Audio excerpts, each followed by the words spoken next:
Hi, I'm Jodie. I served in the Marine Corps in Desert Storm era.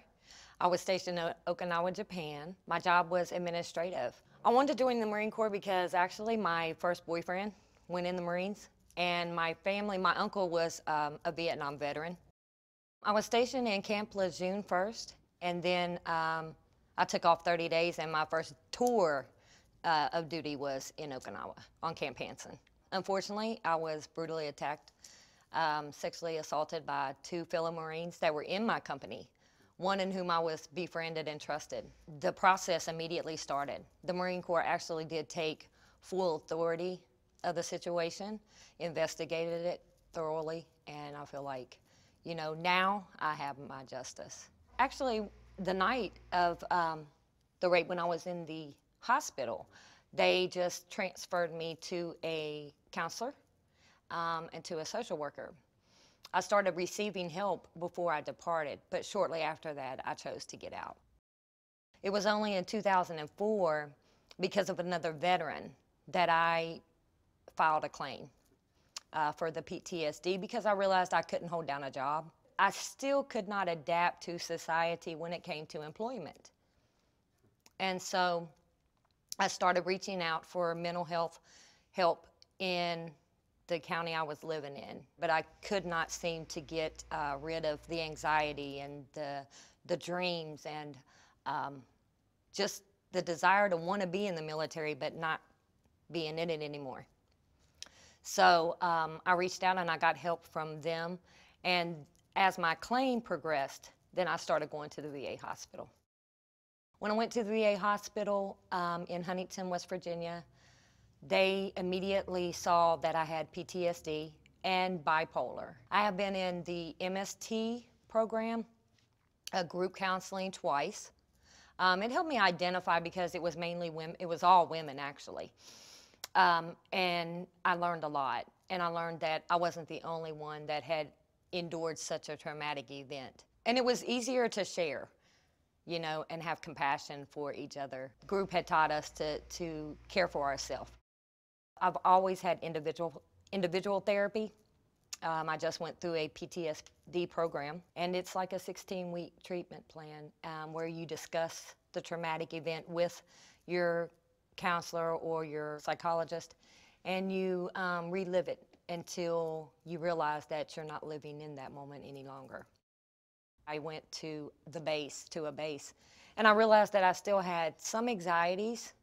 I did have some flashbacks when I would see like the artillery, but it was a different reaction this time, and I can tell that the groups and the therapy that I have received from the VA have truly helped, because I knew where I was in the moment, even though I was still having some mild symptoms. But it's nothing compared to what I used to deal with before I was on medication and before I received all this treatment. The symptoms that I used to experience was withdrawal.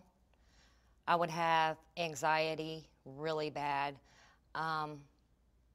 cold sweats, very bad nightmares, inconsistent sleep, flashbacks if I would hear like certain gunshots, things like that.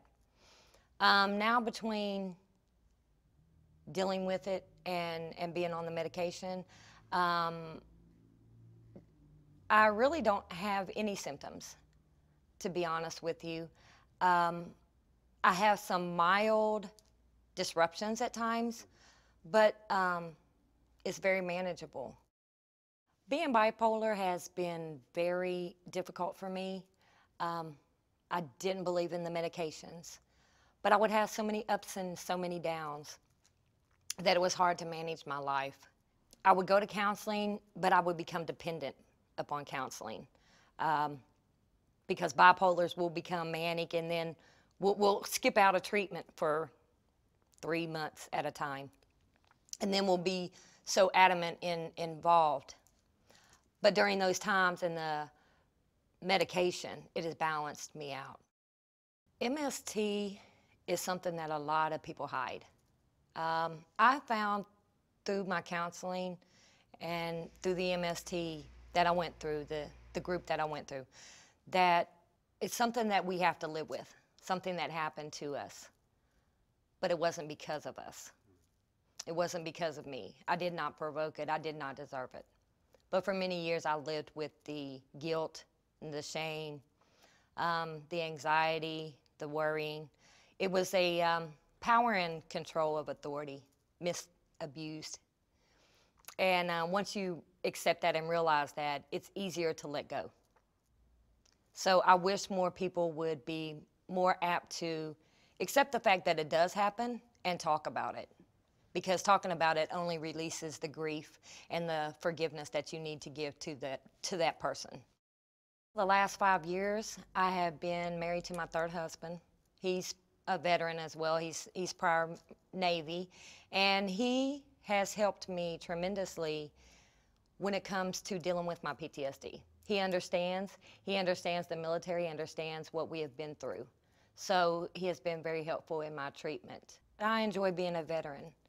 And if I could reach out to any other veteran out there that has experienced military sexual trauma or has PTSD in general, I suggest you go to your local VA medical center and reach out for help, because they are there and they care.